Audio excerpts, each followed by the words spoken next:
जिस तरह बुमराह परफॉर्म कर रहे हैं, सिराज परफॉर्म कर रहे हैं, अप फ्रंट उनको अगर विकेट नहीं भी मिलता तो मिडिल ओवर्स में बहुत स्ट्रॉन्ग कमबैक करती है इंडिया की टीम। और यही मिडिल ओवर्स बास टीम के लिए परेशानी बने में जिस तरह के पाकिस्तान है कि मिडिल ओवर्स में तो बिल्कुल हमारी गेम बैठ जाती है।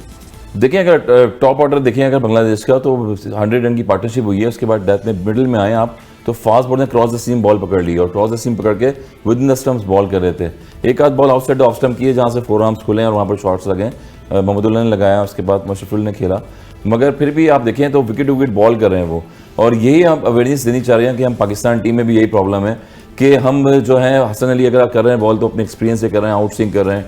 और अवे टू द बॉडी कर रहे होते हैं दूर, विकेट टू विकेट बॉल कर रहे हैं। सिराज को अगर आप देखें तो आउटस्टैंडिंग बॉलिंग की है, जहाँ पर कोई बॉलर बाउंड्री खाता है वो वहाँ पर बॉल करते हैं जहाँ फील्डर्स दिए होते हैं, फाइन लेग अंदर बुला के उसके बाद लॉन्ग ऑन पीछे करते हैं और आपको सामने खिलाते हैं वो ball with in the stumps, वहाँ से फिर आउट स्विंग भी दूर करते हैं बॉडी से। तो यही चीज़ है कि बॉलिंग एक इंपॉर्टेंट आर्ट है और बैटिंग पैटर्न जहाँ पिचेज होती हैं वहाँ पर आपको क्रॉस द सीम करना पड़ता है। 6 की 6 बॉलें आपने सीम पकड़ के बॉल नहीं करनी है क्योंकि शाइन नजर आ रहा होता है और सीम पोजीशन नजर आ रही होती है बैट्समैन को कि आउट स्विंग बॉल हो रहा है, मैंने कट मारना या इनसाइड आउट खेलना है। यही चीज़ है। फिर ऑन पे जब आप इन स्विंग बॉल कर रहे होते हैं तो वो सीम भी आपको नजर आया था और फ्लिक करके ऑन पे शॉट लगते हैं क्योंकि T20 फॉर्मेट बहुत ज़्यादा हो गया, इसलिए बैटर्स जितने भी हैं वो जल्दी पिक कर लेते हैं इस बॉल को। तो रादर देन जिस तरह बॉल करें क्रॉस द सीम कर रहे होते हैं जहाँ से चांसेस होते हैं, तो मेरे ख्याल में यही इंपॉर्टेंट चीज़ है कि जो बॉलिंग स्ट्रेंथ है इंडिया की, जसप्रीत बुमराह जिस तरह से बॉल कर रहे हैं, लास्ट ओवर में भी देखें आपके उन्होंने विकेट विकेट बॉल की है, एक आउटसाइड ऑफ स्टंप बॉल मिला था और 6 रन हासिल किए लास्ट विकेट पे, क्योंकि जहाँ बॉडी से दूर करेंगे आप तो वहाँ फोर आर्म्स खुल जाते हैं बैटर्स के। देखिए इसी में एक और चीज़ ऐड भी करता चलो मेरे ख्याल में, जब इनिंग्स ब्रेक के दौरान इंटरव्यू किया गया रविंद्र जडेजा का, तो जडेजा ने कहा कि विकेट में स्पिन नहीं था,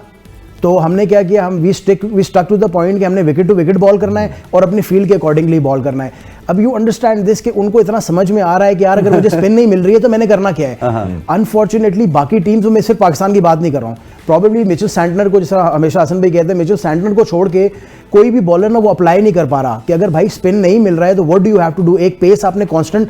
वेरिएशन देनी है, पेस में थोड़ा सा बॉल तेज करना है, थोड़ा सा आहिस्ता करना है, लेकिन पॉइंट क्या है कि आपने विकेट टू विकेट बॉल करना है according to the field ball करना। सारी जिंदगी इमाद को नहीं मिली, वो तो इतने बड़े स्पिनर नहीं थे, लेकिन विकेट टू विकेट बॉल करके कितना अर्सा टीम में खेल गए। इन ऑल ऑनेस्टी पता नहीं इमाद वहां जाते तो क्या होता है, ये आई कांट स्पेकुलेट, लेकिन मेरे ख्याल में इस तरह की जो आप बात करें ना, इस तरह की विकेट्स के ऊपर जिसमें ज्यादा टर्न नहीं मिलती, trust me Imad Wasim would have been a way better option than a Nawaz, लेकिन अनफॉर्चुनेटली हम लेके नहीं गए, तो लेट्स नॉट गो देयर, हम वहां पर अब जाने का कोई फायदा नहीं है। लेकिन व्हाट आई एम सेइंग इसके जडेजा का ये आके कहना कि विकेट में कोई स्पिन नहीं था, तो मैंने स्टिक किया कि मैं एक लेंथ पे बॉल करूं, खींच के बॉल करूं और अपने फील्डर के अकॉर्डिंगली बॉल करूं। तो मुझे सिर्फ ये कहने का मकसद ये है कि इंडिया की स्पिनिंग को बहुत ज्यादा एक्स्ट्रॉर्डिनरी परफॉर्म नहीं कर रही है, टर्न कोई बहुत मैसिव नहीं हो रहा है, वही ना देखें